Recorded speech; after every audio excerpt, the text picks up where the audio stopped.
Hello, Jason. January 15th, 10:36 in the AM. Nothing like waiting to the last minute to do my first video. I know what you're thinking.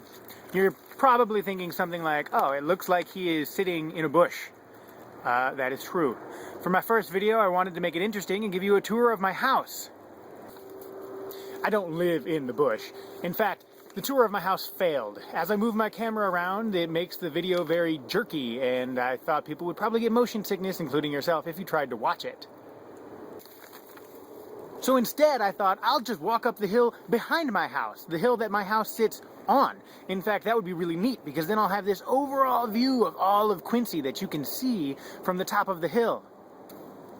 I'm almost to the top of that hill now, and the problem is, it's covered in Manzanita. So let's have a lesson on Manzanita. The bush I'm sitting in is a Manzanita. The bush that's holding my camera for me, also Manzanita. It grows very thickly at medium, higher elevations. We're probably sitting at almost 4,000 feet right now, maybe just a little less than that. But it's so thick that I can't find a way to the top of the hill. This hill has crowned itself king of Manzanita. I'll try to get a video panoramic from a clear spot I can find just a little bit over there. Walking up this hill can still serve a good purpose. It'll show you a little bit about the area that we live in and the cool things and the places we get to go see while we're here. We are in the Sierra Nevada mountains. That is in Northern California, in the Plumas National Forest is where we actually live, in the town of Quincy. When most people think of California, they think sandy beaches, ocean, blue skies, awesome bikinis, and surfer dudes, which is California, a very small slice of California that's actually down south. What most people don't know is California is huge. If you started driving from the very bottom, down south by Mexico, and started driving all the way up, you could actually drive for 20 hours and still be in California. But enough about California. Let's talk about the Sierra Nevadas, the mountains that we live in. I called this hill that we live on a hill, but if you would define this same hill in Michigan, it would probably be called a mountain. The only reason it is a hill is because it's surrounded by real mountains. Not huge ones like the 14,000 foot peaks that you're going to find, up at Shasta or in Colorado. There's like 50 of them or something like that. It's not that kind of mountain. It's actually lower mountains. Our mountains top out at around 6,000 or 7,000 feet, but our baser elevations are closer to 2,000 or 3,000, so it's still a significant gain. So for this video, I figured I would talk about some of the animals that you might find living in the Sierra Nevadas.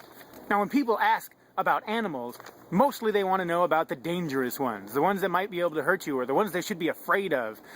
Those animals around here are pretty much the big trinity that you find in California. You're going to find bears, you're going to find mountain lions, and you're also going to find rattlesnakes.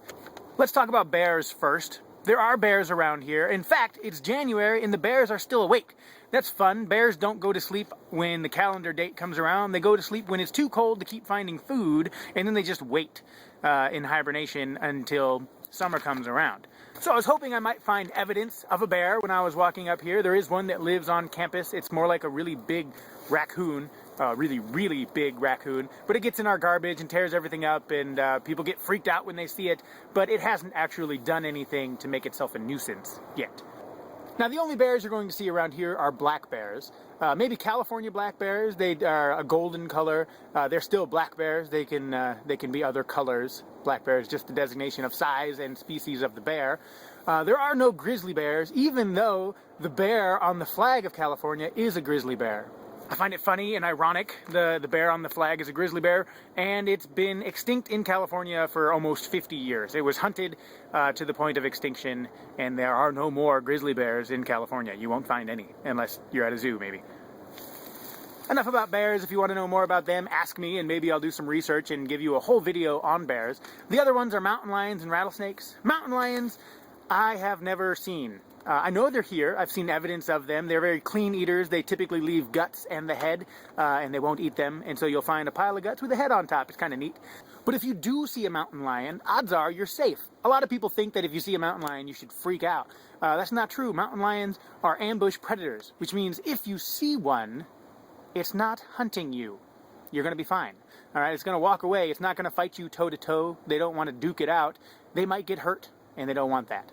It's when you don't see mountain lions that you should be worried. If you're under 5'9"-ish and 150 pounds, you are in their predation range, and they could eat you if they wanted to. It's kind of uncommon, but it happens.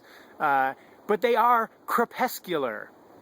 Crepuscular means they're going to be out in the fading lights, at night, dusk, and at dawn when the light is coming back. Their eyes are most adapted to being able to see very well at those times, and our eyes are not. And so they can see us when we cannot see them. Rattlesnakes. I have a video of a rattlesnake. It's not from here. I caught this rattlesnake in Ojai. I had the fun job of being snake wrangler unofficially. Whenever there was a snake on camp, I would go and wrangle it. But even if it was a harmless snake, the funny thing is people are scared of all snakes. It doesn't matter if it's dangerous. There are some snakes that, don't hurt anyone. In fact, they do good things like eat the gophers and the groundhogs and things that are destroying our lawn. They eat all of those things, and yet people still don't like them. So no matter what the snake was, I would come and catch it. If it was a gopher snake, which looks a lot like a rattlesnake minus the rattle and minus the big fat triangle head, if it was a gopher snake, I would grab it by the tail, hope it didn't bite me, kind of shake it a little bit so it can't bend up on itself, and I would remove it. Normally I would throw it in a big bucket, which I did for all snakes, and just walk it out and put it loose. The cool things about snakes is they don't imprint on the area that they've been in. They don't want to go back to where they've been. They don't rightly care. If there's food where they are, they'll stay there. If there's not, they'll move on and find a place where there is food. Lastly, I want to talk about foxes. I know Rhonda loves foxes. I've seen them all over your house. I think you probably like them too. They're fairly cute, and you don't see them very often in Michigan. Around here, foxes are very common, and you see them fairly often at dusk. When the light's going away, you'll see them scurrying around and looking for food and things like that. On my hike up this hill, I didn't find a fox, but I did find fox poop. So I took a picture of that, and here it is. There are two different pictures of fox poop. One is just a turd on a rock, and the other one is a pile of turds, which made me think that maybe the fox has a den near here, because it obviously poops on this one rock, likes it a lot, all the time. But I couldn't find the den. Jason, I look forward to seeing your next video, and I hope I get to talk to you next week.